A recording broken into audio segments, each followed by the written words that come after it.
달콤한 말씀, 행복한 하루. 오늘의 말씀은 고린도전서 15장 20절에서 34절 말씀입니다. 그러나 이제 그리스도께서 죽은 자 가운데서 다시 살아나사 잠자는 자들의 첫 열매가 되셨도다. 사망이 한 사람으로 말미암았으니 죽은 자의 부활도 한 사람으로 말미암는도다. 아담 안에서 모든 사람이 죽은 것 같이 그리스도 안에서 모든 사람이 삶을 얻으리라. 그러나 각각 자기 차례대로 되리니 먼저는 첫 열매인 그리스도요, 다음에는 그가 강림하실 때에 그리스도에게 속한 자요, 그 후에는 마지막이니 그가 모든 통치와 모든 권세와 능력을 멸하시고 나라를 아버지 하나님께 바칠 때라. 그가 모든 원수를 그 발 아래에 둘 때까지 반드시 왕노릇 하시리니 맨 나중에 멸망받을 원수는 사망이니라. 만물을 그의 발 아래에 두셨다 하셨으니 만물을 아래에 둔다 말씀하실 때에 만물을 그의 아래에 두시니가 그 중에 들지 아니한 것이 분명하도다. 만물을 그에게 복종하게 하실 때에는 아들 자신도 그때에 만물을 자기에게 복종하게 하신 이에게 복종하게 되리니 이는 하나님이 만유의 주로서 만유 안에 계시려 하심이라. 만일 죽은 자들이 도무지 다시 살아나지 못하면 죽은 자들을 위하여 침례를 받는 자들이 무엇을 하겠느냐? 어찌하여 그들을 위하여 침례를 받느냐? 또 어찌하여 우리가 언제나 위험을 무릅쓰리요? 형제들아, 내가 그리스도 예수 우리 주 안에서 가진 바 너희에 대한 나의 자랑을 두고 단언하노니 나는 날마다 죽노라. 내가 사람의 방법으로 에베소에서 맹수와 더불어 싸웠다면 내게 무슨 유익이 있으리요? 죽은 자가 다시 살아나지 못한다면 내일 죽을 터이니 먹고 마시자 하리라. 속지 말라. 악한 동무들은 선한 행실을 더럽히나니 깨어 의를 행하고 죄를 짓지 말라. 하나님을 알지 못하는 자가 있기로 내가 너희를 부끄럽게 하기 위하여 말하노라. 아멘. 사랑하는 성도 여러분, 오늘 하루도 주님 안에서 복된 날 보내시기를 축복합니다.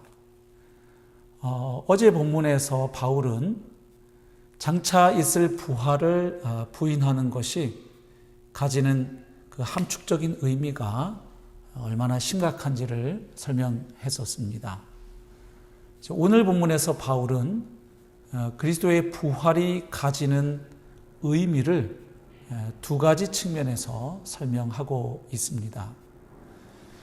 우선 20절에서 28절까지는 예수 그리스도의 부활이 미래에 대해 가지는 의미를 설명합니다.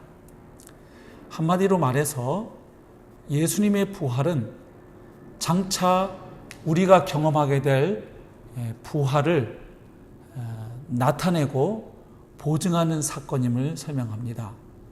그것을 바울은 첫 열매라는 단어로 표현하고 있죠. 첫 열매는 이후에 있게 될 또 수많은 수확, 다른 열매를 상징하는 것이죠. 그리고 그것을 보증하는 것이죠. 이와 마찬가지로 이미 일어났던 예수님의 부활은 장차 그분이 다시 오실 때 우리도 그분처럼 부활하게 될 것을 보증하는 사건이라고 바울은 설명하고 있는 것입니다. 그것을 특별히 이제 아담과 그리스도를 모형론적으로 비교하고 대조하면서 설명하지요. 첫 번째 아담이 범죄함으로 이 세상에 사망이 들어와서 모든 사람이 사망할 수밖에 없었던 것처럼 마지막 아담이신 그리스도께서 부활하심으로 말미암아 그리스도에게 속한 자들이 마지막에 다 부활하게 될 것을 이야기하고 있습니다. 그러니까 결국 예수님의 부활은 단순히 그분이 부활하신 사건으로 끝나지 않는다는 것이죠. 이미 발생한 예수님의 부활은 장차 우리도 틀림없이 그 부활에 참여하게 될 것을 보증하는 사건이라는 것입니다. 또한 예수님의 부활은 장차 예수님께서 틀림없이 다시 재림하실 것을 보증하고, 그리고 그분으로 말미암아 완전한 하나님의 나라가 완성될 것을 보증해 준다고 설명합니다. 예수님께서 다시 재림하시게 되면 하나님을 거스르고 대적했던 모든 그 사탄의 권세들과 이 세상의 세력들이 완전히 굴복되는 것이죠. 그리고 마지막으로는 사망까지도 정복당하게 되는 것이죠. 그렇게 되면 완전한 하나님의 통치가 회복이 되고 온전한 하나님의 나라가 완성될 것을 우리가 바라볼 수 있는 것이죠. 결국 예수님의 부활은 장차 우리도 그 부활에 참여할 것을 믿을 수 있게 해주고, 예수님의 부활은 장차 있게 될 주님의 재림과 그 후에 있게 될 완전한 하나님 나라의 완성을 보장해 주는 놀라운 사건인 것을 보게 됩니다. 그 다음 29절에서 34절은 장차 있게 될 그 부활이 현재 우리의 삶에 대해서 어떤 의미를 가지는지를 설명합니다. 여기에서 바울이 특별히 세 가지를 언급하죠. 첫 번째는 고린도 교회에 있었던 침례를 이야기하고 있습니다. 아마도 고린도 교회 안에는 침례를 받지 못하고 죽은 사람들을 위해서 대신 침례를 받는 그런 사람들이 있었던 것 같습니다. 그래서 바울은 그들에게 묻는 것이죠. 너희들이 말하는 것처럼 장차 부활이 없다면 침례를 받지 못하고 죽은 사람들을 대신해서 받는 그 침례가 무슨 의미가 있겠느냐, 그 이야기를 하고 있습니다.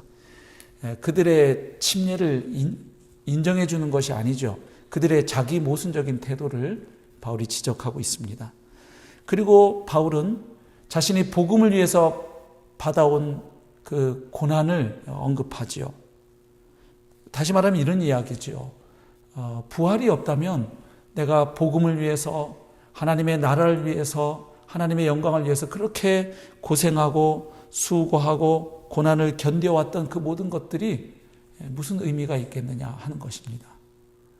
반대로 이야기하면 장차 그 부활의 소망이 바울로 하여금 그 모든 환난과 어려움과 핍박과 비난, 공격을 견디게 해 주었고, 포기하지 않고 계속해서 그 사역을 감당하게 해 주었다는 의미가 되는 것이죠. 그리고 세 번째는 만약에 부활이 없다면 결국 이 세상의 삶이 전부가 되기 때문에 그저 이 세상에 사는 동안 쾌락을 추구하고 향락을 추구하면서 사는 것이 지혜로운 삶이라는 겁니다. 그러나 부활이 있다면 반대로 그 부활을 소망하면서 이 땅에서 현재의 삶을 하나님 앞에서 깨어서 의를 행하고 죄를 멀리하고 하나님이 기뻐하시는 의롭고 경건한 삶을 사는 것이 마땅하다는 이야기를 하는 것이죠. 그러니까 결국 예수님의 부활은 장차 우리가 경험할 부활을 확증하고, 장차 우리가 경험할 그 부활은 오늘을 사는 현재의 삶, 바로 이 세상을 살아가는 우리의 삶에 영향을 미친다는 것이죠. 말씀을 정리하겠습니다. 오늘 이 말씀을 깊이 묵상하시면서 세 가지 질문을 던져보면 좋겠습니다. 첫 번째로, 나는 정말로 예수님의 부활을 믿고 있는가? 정말로 2000년 전 예수님께서 사망 권세를 정복하고 부활하신 것이 확고한 역사적 사실임을 믿고 있는가 하는 질문입니다. 두 번째 질문은 이것입니다. 정말 예수님의 부활을 믿는다면 예수님의 부활은 첫 열매와도 같은 사건이므로 나 또한 장차 그 부활에 참여할 것을 내가 믿고 있는가? 그 부활의 소망을 가지고 있는가 하는 질문입니다. 마지막 세 번째 질문은 그 부활의 소망으로 인해서 오늘 나는 이 땅에서 어떻게 살아가고 있는가 하는 질문이지요. 그 부활의 소망으로 인해서 이 땅에서의 삶을 상대화시키며 살고 있는가? 아니면 이 땅에서의 삶이 마치 전부인 것처럼, 즉 이 땅의 가치를 절대화시키며 살고 있는가 하는 질문입니다. 오늘 이 본문을 통해서 정말 내가 주님의 제 이름을 사모하고 그때 내가 경험하게 될 그 부활을 믿고 소망하는지, 그리고 그 부활의 소망이 오늘 나의 삶을 어떻게 살아가도록 이끌고 있고 영향을 주고 있는지 우리 자신을 돌아보면서 묵상하시고 그 부활의 소망으로 오늘 하루도 주님과 동행하며 의롭고 경건한 삶으로 나아가시는 복된 하루 되시길 주님의 이름으로 축복합니다.